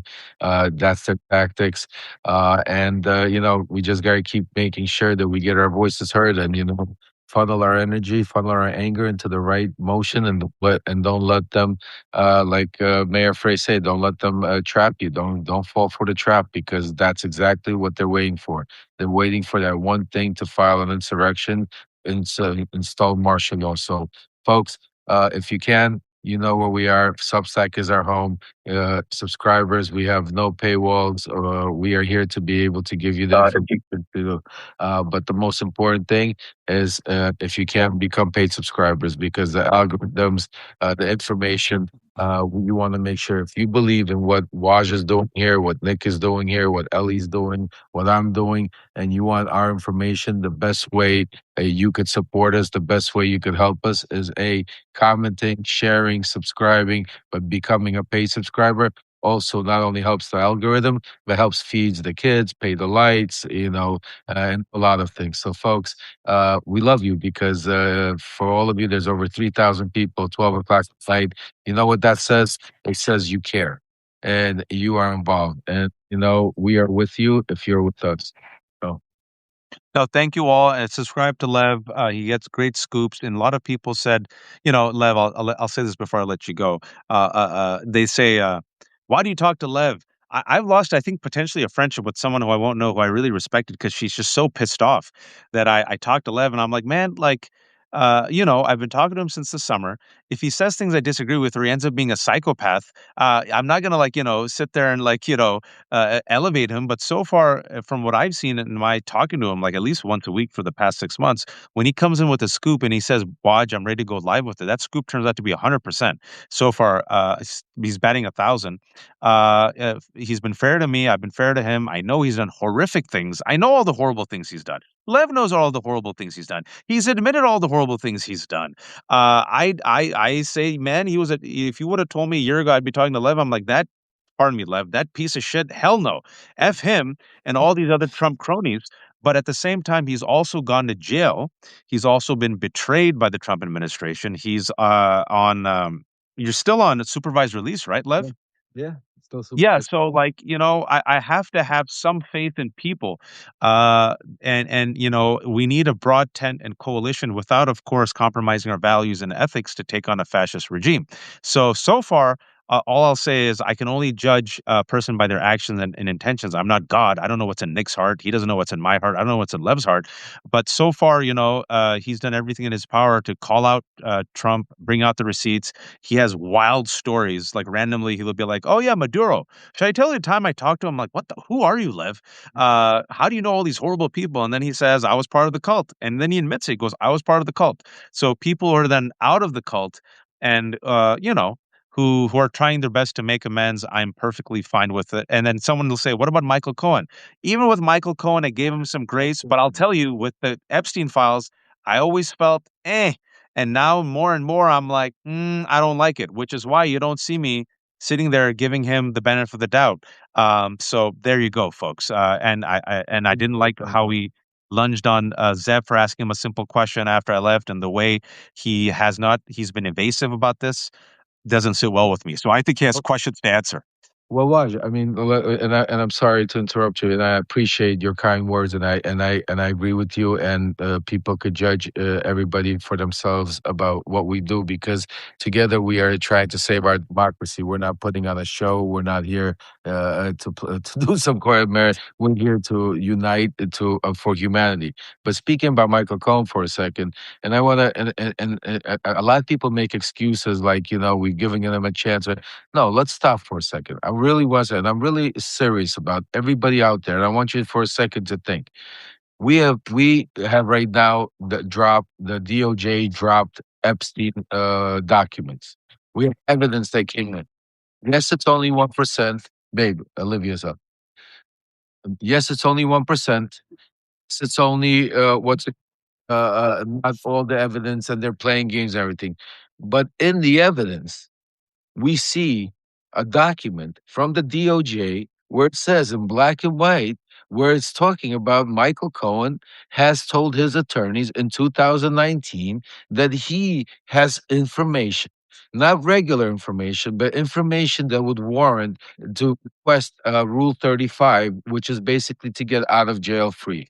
And he says it plainly in black and white that his attorneys say that Michael Cohen has information about Epstein and about Donald Trump, that he's heard information. So I mean, I don't know what we're talking about. If that came out and it said Donald Trump's name on it, or it said Steve Bannon's name on it, or it said any Republican, what are we sitting here and talking about? Michael Cohen has to answer. What does he know? What was the information he was going? And that's it. It's simple as that. And I have to have the courage. And Lev, like I said, I have to have the courage in my conviction that I said a long time ago, and I have to stand by it. That before anyone who comes out, whether it's Democrat, Republican, academics, philanthropists, people I respect, if it's shown that they partied with Epstein, they have questions to answer. I'll give you all one example. Noam Chomsky. I've been in correspondence with Noam Chomsky. I interviewed him at UC Berkeley. I did another interview with him later. You know, he's always been very gracious and kind to me. I've respected a lot of his views. And then I saw him partying with Epstein. Inexcusable. He has questions to answer, right? I used to like Woody Allen movies, some fantastic movies. And then you find out, oh, he might have raped his daughter and he married his adopted daughter and he's partying with Epstein. Okay, great. He made Annie Hall, fantastic movie, but I don't want to support a pedophile. Bill Clinton, so far it seems like he hasn't done anything, but you know what? Got questions to answer, Bill Clinton. If you have nothing to hide, you have nothing to lose. If I was Bill Clinton, I said this to Lev, what I would do is the following. You want to ask me questions? Great. Let's bring around Donald Trump. Me and Trump at the same time. I'll bring all my evidence. I have nothing to hide. If I wanted to save the country, that's what I would do if I was Bill Clinton. So my take on that with Michael Cohen is, bro, I don't trust the way you've been dealing with people, the way you flipped out on Zev, the way you were mean against Ellie, the way you're telling people to F off. These are like, no one's trying to be an asshole or insinuate anything, but the fact you're so evasive on Epstein and now we have that email, you got to answer questions. Same thing with Michael Wolff, Nick and Lev. I'm the one that brought him on Substack Live. He's like, this is the greatest thing ever. Did 2 interviews with him. Then it came out that he was coaching Epstein. And I sent him an email. I said, bro, you got to come on. Let's talk about it. Haven't heard from him since, Nick. Well, I would. I'm kind of glad you haven't heard from Michael Wolff since. It seems like Michael's not a good name to have right now. So I'm sorry if your name's Michael, but we got 2 really bad ones, or semi-bad ones. I don't know yet. One is pretty bad. The other is maybe. And I'll let you figure out which one you want of those 2. Is I think Cohen has to come clean, whatever it is. If he doesn't know anymore and he is really telling the truth, then too fucking bad that you're going to have a headache for a couple months until all the evidence comes out and people are going to pester you over and over and over and over and over and over fucking again until ad nauseum. But that's why I want to, and I apologize for interrupting, but that's Cohen. No good. He plays a game saying, let all the evidence come out. What evidence are we waiting that's supposed to come out and say, well, pictures of Cohen and a picture with some underage girls? No, the evidence came out. This is a deal. We are getting evidence. And right now we have evidence that contradicts. I mean, Michael Cohen's coming out saying he's never heard Epstein. He's been with Trump for 14 years. I mean, he doesn't know what's going on. He doesn't know what's happening. And right. Go ahead. I'm sorry. Or that the sale of the Palm Beach mansion wasn't to a Russian oligarch, and that Russian oligarch's daughter lived in the mansion, even though there was no records of anyone ever living in the mansion while it was owned by them, and that it was at a super inflated price, and he led that sale, yet he doesn't know that went to a Russian oligarch or went through Russian money laundering, and like very clearly that it was. I'm an interrogator, or I was an interrogator at one point in my life, and you learn to ask a couple simple questions of who, what, when, where, why, and how. And when the first question is answered in a lie, and then you keep asking secondary questions, and they all go down the same rabbit hole of, I don't want to talk about it. Wait till more comes out. They're lying to you.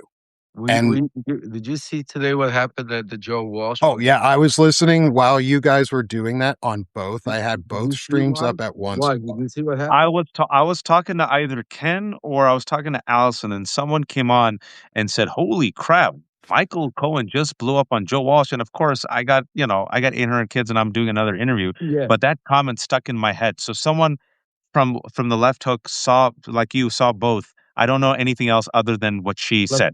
Let me give you guys a little quick because I think this is important because so we would with Zev, Dean, and Ellie, we were doing a special whatever. I'm sorry, but that show was called Live whatever.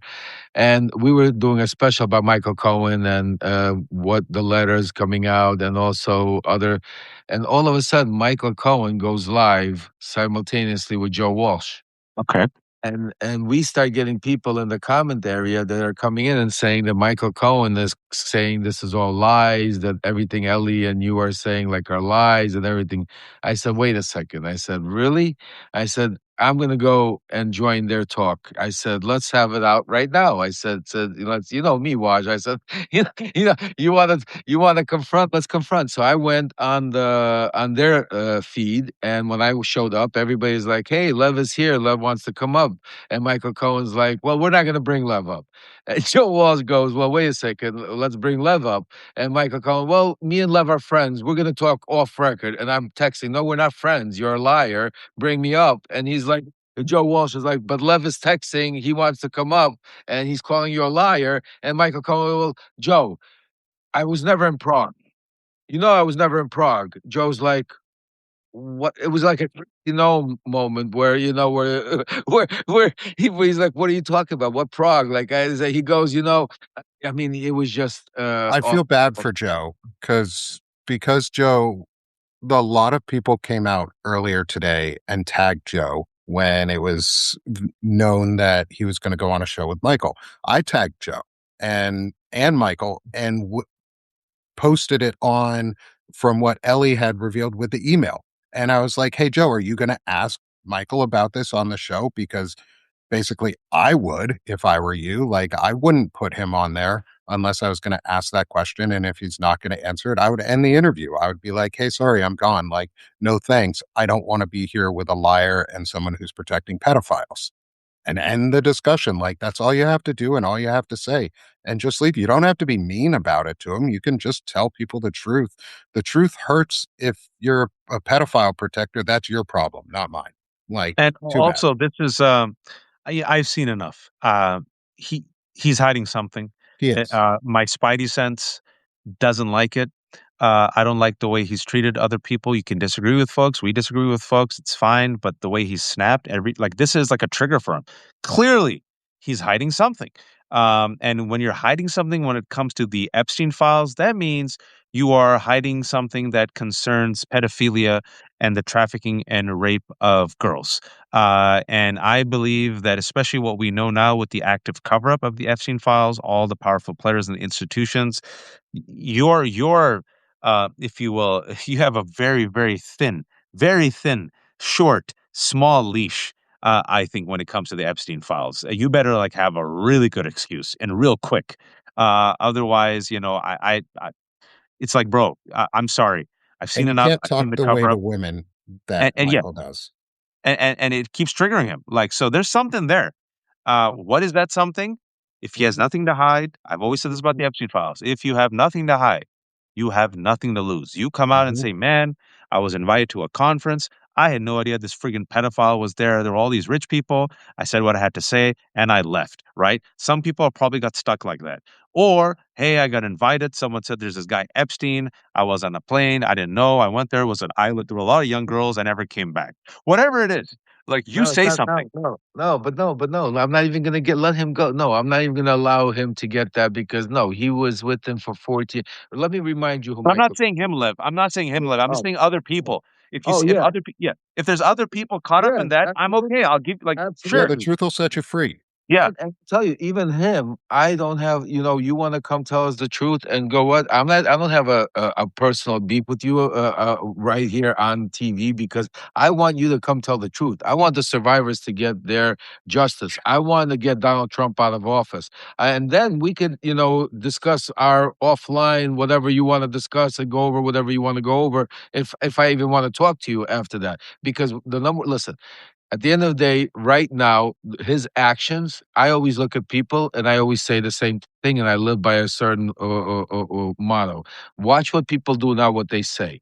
Okay, Michael Cohen does a lot of things, but the things that he did today, especially after he had the opportunity, he could have said, "You know what? Okay, let's do a live. Let's all of us. Let's get this on. Ellie, come on, Zev, whatever. Let's." No, he continued to deflect. He continued to call this lies. He continued to call this fabrication. He continued to even lie and make up stories about this Rule 35 that he was talking about some a case that doesn't even exist. And if it's the case that we're talking about, It's called Katie Johnson, Waj. So you know what I'm saying to you. So he has a lot to discuss, and the fact that right now we already have the evidence, and there's still people that are protecting and are like calling out and say, "Oh, like we should all unite right now to save our democracy." Really? So you're telling me we should allow? So then, why are you out there and saying release the Epstein files if you want to cover it up to save democracy? I mean, I don't understand. And especially as we've said before, folks, the Epstein files. I know Lev agrees with me on this. I believe Nick might as well. If not, Nick, please correct me. I don't want to put words in your mouth. I've said I that do. the biggest club that we have right now, among the many clubs, there are many fires, many crises. We can walk and chew gum and juggle many balls at the same time, folks. As for those who are joining us late, the nearly 3,400 people.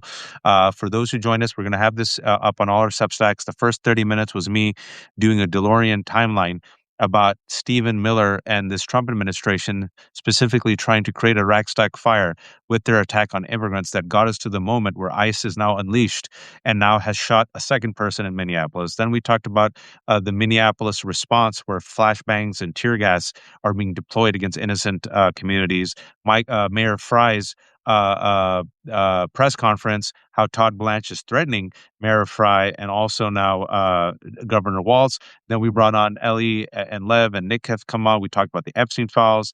And specifically, I still believe, Nick, the Epstein files are the biggest club that we have. It's over 80% of Americans, independents, Republicans, and Democrats. It's the only thing Americans agree on this insane, self-destructive, divided country, that we want the release of the Epstein files. And this is the biggest club that we have to swing against Trump. Yes. Over and over and over again, every single day, we talk about it. I talk about it on Sick of This Shit publications. I talk about it on Banner and Backbone. I talk with Ellie Leonard about it. I talk with Zev Shalev about it. I talk with Lev about it. Like, we talk about it a lot. We talk about the Epstein files. We talk about the survivors. We talk about the victims. We talk about wanting to make sure that when stories come out, that they're vetted and well understood. So if there are untruthful stories that come out, we can push against them. And if there are truthful stories that come out, we can ensure that those get the correct light of day that they deserve, because it's for the survivors and it's not for us.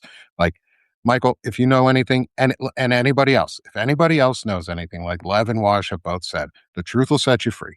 Come say it. Just put it out there. Put it out there, and people will. If you weren't one of the main perpetrators, people will probably give you some grace at this point in time and say, thank you for ending this, because we have to end it, because the country cannot be run by pedophiles. We cannot have criminals running our nation and then invading others saying, oh, look at the pedophiles and terrorists around the world. We're going to stop them, but not here at home. 80% of Americans hate pedophiles. Which is good. Which is something. Yeah, which is good. I'm proud of that. I'm super proud to hear that. Yes, but what about the 20% of you people? Come on. We can't win the 20. Lev, we'll finish it up and we'll go. Yeah. Yeah, like Ellie said, Michael Cohen could be a hero. Michael Cohen could come out right now and say what he knows, and and not wait until this is released and that's released. To make a long story short, I'm speaking to Congress people to subpoena Michael Cohen, because that piece of paper is very serious, because that's not just him saying on a news radio show or on Substack Live. He had his lawyers, while he was in prison, asked to go say that he had evidence that would be a criminal evidence to be able to get off and get Rule 35. So I'm going to be pushing Rokana, Massey, and everybody else, subpoena just like you are. So what does Michael Cohen, what did he know in 2019? What is that evidence? Put it down under oath. Let's get it down and let's move on. We have the evidence, folks. It's in there. The Epstein files drop. There's a thing called secrets. God's giving us, Lifting the veil. Exactly. Let's not let pass it by. Right now we have this. What we're still going after, Trump and everything. But right now we have somebody that might have certain information. Let's bring him in. Let's ask him, what did you mean by that? What is the information you had? And go on. Let's move on to the next one and keep going. Let's go, folks. It's easy My as that. my bad. Zev's here also. We're ending. I had no idea Zev was here, man. My bad. I'm sorry. Or else we would have brought in Zev. But Zev Shalev also has done fantastic reporting on the Epstein files. He's been following the money trail for a while, and apparently, he inadvertently kickstarted all this by asking a very benign, I think, fair question of Michael. And this was right after I had left, and then apparently he blew up on Michael blew up on him. So sorry, Zev. I didn't know you were here, man. Or else I would have brought you in. Nick, shamelessly promote yourself. You can find me at Sick of the Shit Publications. Thank you, Waj, for inviting me on to come talk about this stuff and make sure people know. Lev, it's always good to see you. But yeah, find me at Sick of the Shit Publications and find me at bannerandbackbone.com. There's some really cool stuff we're working on in the background to help the community and help creators. And you're going to be seeing a lot of me as always, hopefully seeing a lot with me with Lev in the future, in the near future, hopefully. And so keep an eye out. We got a lot of great things rolling. I appreciate, especially Ellie, Nick, Lev, Zev, others being here and joining us. I just joined on because I was really horrified by what I'm watching right now, and I hope I'm wrong, folks. And I get no. I really mean this. There's no. Whenever people say, "Oh, Waj, I told you so," I know there's none. No joy. I want to be wrong. If I'm wrong, we all sleep. We all, I'll go find something else to do. I've done many jobs in my life, all right? Yeah. I'll write a novel. I've always wanted to write. I started as a playwright. My play's right there, Oh, right? that's awesome. Yeah, that was my published play by McSweeney's, and then I wrote a memoir. I've always wanted to write a screenplay, so I'll go do that. But right We're going to now, have to talk about that someday when this is all yeah, done, I've Waj. had an interesting life. Because I've got music that's composed and I have scores in my closet. See that? Yeah, See? with all these things that we want to do, and inshallah, one day we will get to do it. But right now, the moment calls on some of us to do what we can with the limited time and efforts and talents that we have is try to fight back against this authoritarian regime. So I am really worried that we don't have months and we don't have weeks. It's escalating. They're getting desperate. They're getting violent, and we need all hands on deck. And if anyone is watching right now, if you have people in the dark, share this with them. Share this with them. Wake people up right now. There's about 3,500 people watching at 12:26 a.m. Eastern Time. Thank you all. For those who joined us late, real quick, I'll let you know that I start off just giving a recap of what's happening right now in Minneapolis. Gave a DeLorean timeline of how we got here. Did my best to bring all the facts about why we should expect them to try to do a rack-stack fire and invoke the Insurrection Act. My thesis as to why we should be eyes wide open for potential martial law.